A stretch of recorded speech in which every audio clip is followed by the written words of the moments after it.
자, 담장너머 교회 등록교인 공부 13문입니다. 오늘부터 제 3주일, 세 번째 주일에 해당하는 등록교인 문답을 공부해 보도록 하겠습니다.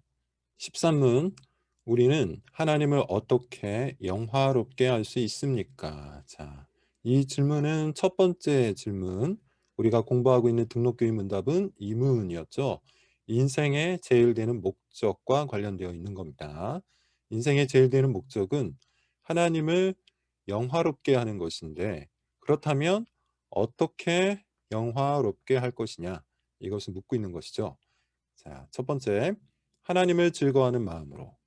그리고 두 번째, 하나님의 말씀, 특히 하나님께서 우리에게 주신 율법에 순종하는 것으로 그분을 영화롭게 할 수 있습니다. 해설로 들어가 보죠. 모든 교리문답, 신앙 고백에는 율법에 관한 교훈을 담고 있습니다.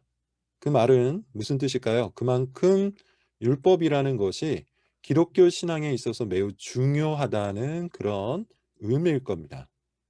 그런데 오늘날에는 이 율법에 대한 견해가 상당히 왜곡되어 있죠. 한편에는 율법 무용론이 있습니다. 율법 무용론 무슨 뜻이죠? 율법이 필요 없다. 뭐 이런 겁니다. 율법 경실론도 사실 비슷한 겁니다. 율법이 필요 없다. 이렇게까지 말하진 않지만 사실상 마음속으로 율법을 그렇게 중요하게 여기지 않는 것.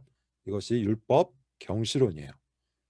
자, 드러내놓고 율법을 부정하진 않지만 실제로는 율법을 가볍게 생각하거나 율법을 지키지 않아도 죄책감이 전혀 없는 그런 분위기가 교회 안에 형성되어 있다는 것이죠. 그래서 심지어 이런 분위기도 있어요. 율법을 말하는 것 자체, 율법을 언급하는 것 자체가 잘못되었다. 시대에 뒤떨어진 행태다. 소위 말해서 청교도를 부정적인 의미를 사용할 때 이 율법과 많이 연결을 시키죠. 청교도는 율법주의적인 사람들이었다. 그러면서 지금은 청교도 시대가 아니다. 복음의 시대다. 뭐 이렇게 주장하는 사람들도 있습니다. 그래서 율법을 말하는 것 자체를 복음을 부정하는 것이다. 이렇게 믿는 사람들이 있죠. 주장하는 사람들이 굉장히 많습니다. 이것은 율법에 대한 심각한 왜곡이에요. 그런데 사실 교회 역사 속에서는 이 율법이 굉장히 중요하게 다루어져 왔습니다. 굉장히 중요해요. 왜냐하면 율법이 주는 유익들이 있기 때문이죠. 특히 가장 최근에 만들어진 뉴시티 교리문답, 여기를 보면 하나님의 율법에 순종하는 것으로 하나님을 영화롭게 할 수 있다. 우리가 살펴봤던 등록교인 문답 지금 13문의 내용과 동일하죠. 그리고 하이델베르크 요리문답, 우리 개혁교회, 전통적인 교회에서 아주 중요하게 다루고 있는 하이델베르크 교리문답, 요리문답 역시 감사함으로 행하는 선행은 반드시 율법을 따라야 한다. 이렇게 가르칩니다. 제가 한번 읽어볼게요. 91문에 있는 내용입니다. 참된 믿음으로 하나님의 율법을 따라서 그리고 그의 영광을 위하여 행한 것만을 선행이라고 합니다. 우리 자신의 생각이나 사람의 계명에 근거한 것은 선행이 아닙니다. 무슨 말인지 여러분 아시겠죠? 보통 우리가 흔히 생각하는 선행이라는 것이 있습니다. 선한 행동, 착한 행동, 올바른 행동, 이것을 선행 이렇게 이야기하는데 적어도 우리 기독교 신앙에서는 이 선행이 확고한 기준이 있다는 것이죠. 뭡니까? 율법이에요. 율법이라는 기준을 따라서 그의 영광을 위해, 하나님의 영광을 위해 참된 믿음으로 행할 때 비로소 선행이라고 하죠. 근데 오늘날에는 사실 그런 기준을 따르기보다는 자기 자신, 사실 자기 자신이 기준일 때가 많이 있습니다. 그리고 지금 우리가 살아가고 있는 이 사회의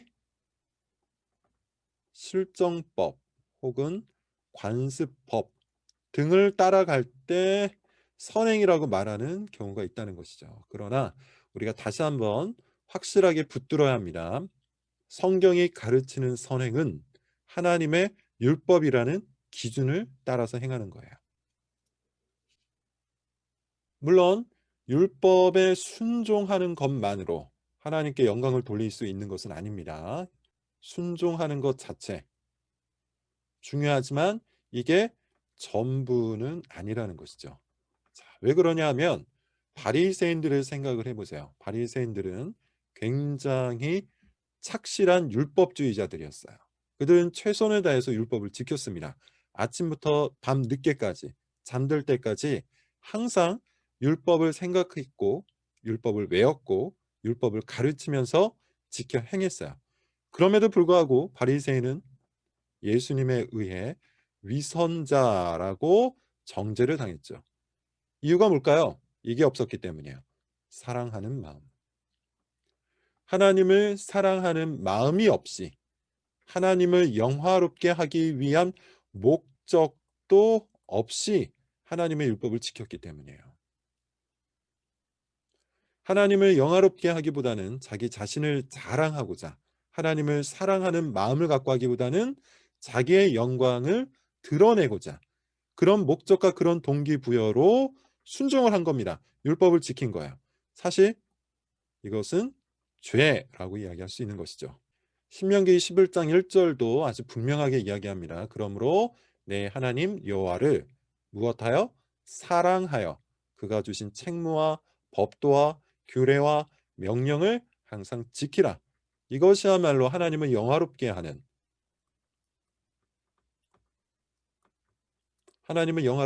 가장 핵심적인 행동이에요. 자, 계속해서 한번 읽어보죠. 하나님이 베푸신 은혜와 긍휼을 맛보아 아는 사람은 하나님을 즐거워함으로 하나님께서 주신 율법을 기쁘게 지킵니다. 그것이 하나님을 영화롭게 합니다. 어려운 이야기가 사실 아닙니다. 우리가 부부관계를 생각해 보면 아주 쉽게 이해할 수가 있겠죠. 남편을 사랑하는 마음으로 남편을 따르는 것, 아내를 사랑하는 마음으로 아내를 따르는 것, 그것이야말로 진정한 사랑이죠. 그런데 아내에게 잘해주기는 하는데 마음은 아내가 아니라 다른 여인에게 가 있다면 그것은 사랑이 아니라 아주 심각한 위선이요 죄입니다. 똑같은 원리입니다. 우리는 하나님을 사랑하여 그가 주신 율법을 지켜야 돼요. 그래야만 하나님이 진정 영광을 받으시는 것이죠. 하나님을 사랑하는 마음이 전혀 없이 다른 것들을 더욱더 사랑하면서 단지 율법만 지킨다고 해서 단지 율법에 순종한다고 해서 하나님이 영광을 받으시는 것은 아닙니다. 그러므로 여러분 율법을 지키는 것 굉장히 중요하죠. 이것은 우리의 기준입니다. 그런데 어떠한 마음이 꼭 필요합니까? 사랑의 마음, 믿음의 마음, 그리고 감사의 마음이 꼭 필요한 거예요. 하나님을 향한 온전한 마음을 갖고 율법을 지킬 때 비로소 하나님이 영광을 받으시는 겁니다. 하나님을 사랑하는 마음으로 율법이라는 기준을 따라 선행을 해 나가시는 여러분들이 되시기를 바랍니다.